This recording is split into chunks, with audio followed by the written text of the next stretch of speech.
एक दवा एक केमिकल या बायोलॉजिकल पदार्थ होती है जो शरीर और उसके कार्यों को प्रभावित करती है। आइए समझते हैं कैसे।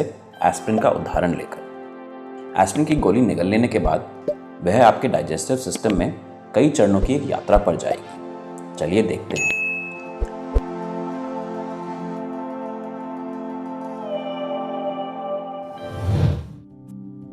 पहला चरण, एब्जॉर्प्शन।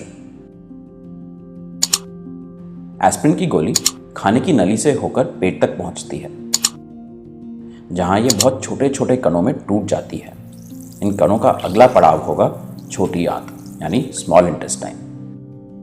स्मॉल इंटेस्टाइन में पित्त और अग्नाशय के स्राव इन कणों से मिल जाते हैं। स्मॉल इंटेस्टाइन में सिलवटें होती हैं, जिनकी वजह से आंत की ज्यादा सतह भोजन के संपर्क में आ पाती है।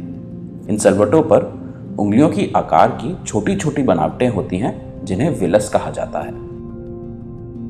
हर विलस में ब्लड कैपिलरीज होती हैं। विलस पोषक तत्वों, जिन्हें यहाँ पर हरे रंग में दिखाया गया है, उनको अवशोषित करके इन कैपिलरीज को दे देते हैं। दवा का अवशोषण तब होता है जब वे प्रवेश करती हैं खून में, जो कि दवा को पूरे शरीर में फैला देता है।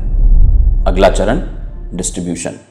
ब्लड प्लाज्मा में एल्ब्यूमिन नाम के अणु होते हैं। एल्ब्यूमिन पोषक तत्वों से जुड़कर उन्हें पूरे शरीर में पहुंचा देता है। उसी तरह एल्ब्यूमिन दवा से भी जुड़ जाता है। यहाँ आप एस्पिरिन के अणुओं को एल्ब्यूमिन से जुड़ते हुए देख सकते हैं। एस्पिरिन के जो भी अणु एल्ब्यूमिन से जुड़ जाते हैं, उन्हें लिवर फिल्टर करके शरीर से बाहर निकाल देता है। केवल शेष एस्पिरिन अणु ही शरीर में फैलकर अपना काम कर पाते हैं। अगला चरण, मेटाबॉलिज्म। एस्पिरिन की यात्रा का अगला पड़ाव है लिवर। एस्पिरिन युक्त ब्लड लिवर की नीचे वाली नस से लिवर में जाता है और ऊपर वाली नस से बाहर निकल जाता है।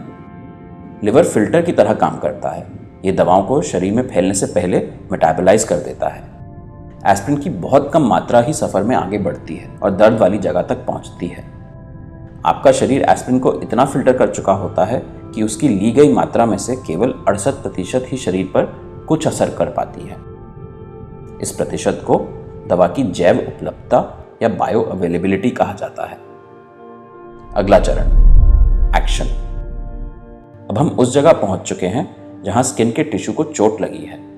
स्किन टिश्यू यहां प्रोस्टाग्लैंडिन नाम का एक केमिकल बना रहे हैं, जो सूजन पैदा कर रहा है। प्रोस्टाग्लैंडिन स्किन में मौजूद उन नर्व्स को भी संदेश भेज रहे हैं जो दर्द का एहसास होने के लिए जिम्मेदार होती हैं। एस्पिरिन के अणु खून के माध्यम से यहां पहुंचकर इस प्रोस्टाग्लैंडिन को बनने से रोक देते हैं। इससे सूजन कम हो जाती है और दर्द का एहसास भी कम हो जाता है। यानी एस्पिरिन ने अपना काम कर दिया। आखिरी चरण, एक्सक्रीशन या दवा का शरीर से बाहर निकलना। खून में बची हुई एस्पिरिन इसी तरह शरीर में घूमती रहती है जब तक कि वह पूरी तरह से इस्तेमाल नहीं हो जाती या शरीर से बाहर नहीं निकाल दी जाती।